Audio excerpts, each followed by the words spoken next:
ઘણીવાર એવું લાગે કે કોઈ મોટી ક્રાંતિ માટે કોઈ બહુ જ ચમકદાર પ્રોડક્ટની જરૂર પડે પણ ખરેખર એવું નથી હોતું.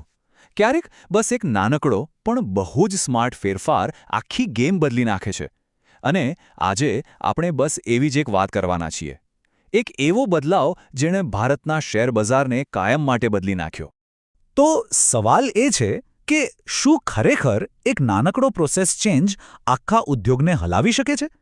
ચાલો આ સવાલનો જવાબ શોધીએ અને સમજીએ કે કેવી રીતે એક સાધારણ લાગતો વિચાર આટલી મોટી ક્રાંતિ લાવી શકે છે.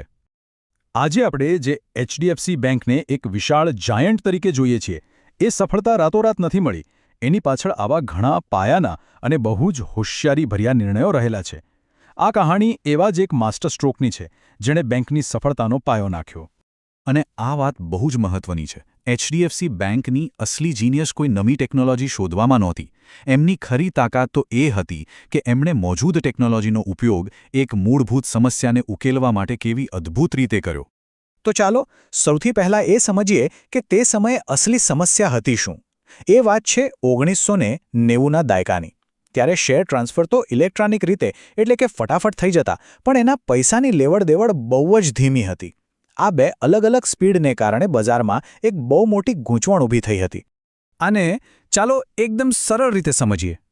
કલ્પના કરો કે એક સુપરફાસ્ટ હાઈવે છે, જ્યાં ગાડીઓ વીજળીની ઝડપે દોડે છે, પણ પછી પેમેન્ટ માટે આવે છે એકદમ જૂના જમાનાનું હાથે ચાલતું ટોલ બૂથ. બસ આવી જ હાલત હતી. શેર તો આમ પલક ઝપકતા ટ્રાન્સફર થઈ જતા, પણ પૈસાની લેવડ-દેવડમાં તો દિવસો નીકળી જતા હતા. અને આ અસંતુલનને કારણે બધા જ હેરાન હતા. બ્રોકરોને સૌથી મોટી તકલીફ એ હતી કે તેમના પૈસા સેટલમેન્ટની રાહ જોવામાં લાંબા સમય સુધી ફસાઈ જતા હતા. અને બીજી બાજુ એક્સચેન્જને હંમેશા એ ડર રહેતો કે સોદો બરાબર પાર પડશે કે નહીં, બ્રોકર પૈસા ચૂકવી શકશે કે નહીં. આ એક મોટું જોખમ હતું. અને બસ આ જ ગૂંચવણને ઉકેલવા માટે એચડીએફસી બેંક એક એવો ઉકેલ લઈને આવી જેણે આખી રમત જ બદલી નાખી.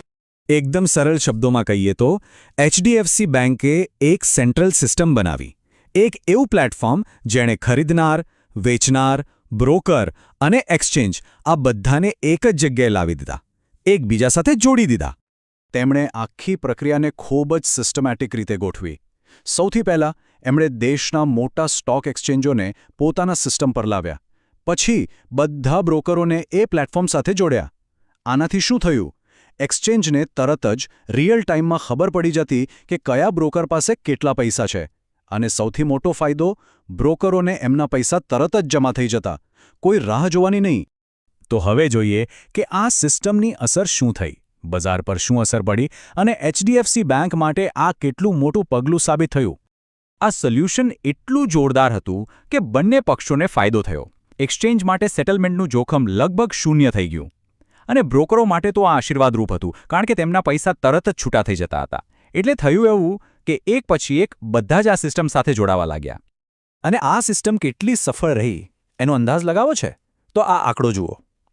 2000ના દાયકાના મધ્ય સુધીમાં તો એચડીએફસી બેંકે સેટલમેન્ટ બિઝનેસમાં 80% માર્કેટ શેર મેળવી લીધો હતો. 80%! આખા બજાર પર લગભગ એક ચક્રી શાસન. અને આ કોઈ ધીમી પ્રક્રિયા નહોતી. આ સમયરેખા જુઓ, કેટલી ઝડપથી આ ફેલાયો. 1998માં એનએસઈ સાથે શરૂઆત કરી અને માત્ર 2 વર્ષમાં એટલે કે 2000 સુધીમાં તેઓ બધા મોટા એક્સચેન્જોની ક્લિયરિંગ બેંક બની ગયા. અને થોડા જ વર્ષોમાં તો તેઓ આખા બજારના નિર્વિવાદ લીડર હતા. પણ વાત અહીં પૂરી નથી થતી. આ એક નવીનતાએ બેંક માટે લાંબા ગાળે બીજા ઘણા ફાયદાઓ ઊભા કર્યા. ચાલો એના પર એક નજર કરીએ. એટલે કે આ સિસ્ટમ માત્ર એક સમસ્યાનો ઉકેલ નહોતી, એ તો બેંક માટે નફો કમાવવાનું અને ભવિષ્યના ગ્રોથ માટે એક શક્તિશાળી એન્જિન બની ગયું. બ્રોકરોના જે પૈસા ખાતામાં રહેતા એના પર બેંકને ફ્રી ફ્લોટ મળતો. એટલું જ નહીં, આ જ ગ્રાહકોને આધારે એમણે ઓછા ખર્ચના ડિપોઝિટ પ્લેટફોર્મનો એક મજબૂત પાયો નાખ્યો. તો આખી વાતનો સાર એ છે કે આ માત્ર એક ટેકનિકલ સુધારો નહોતો. આ એક વ્યૂહાત્મક ચાલ હતી, એક માસ્ટર સ્ટ્રોક હતો જેણે બજાર અને એચડીએફસી બેંક બંનેના ભવિષ્યને એક નવો આકાર આપ્યો. અને આ અંતે એક વિચારવા જેવો સવાલ. આપણી આસપાસ આપણા રોજિંદા જીવનમાં એવી કેટલીય નાની મોટી તકલીફો છે જે કોઈ નવી ચમત્કારી પ્રોડક્ટની નહીં, પણ બસ આવી જ એક હોશિયાર, એક સ્માર્ટ પ્રોસેસની રાહ જોઈ રહી છે. શું એવી કોઈ સમસ્યા નજરમાં આવે છે?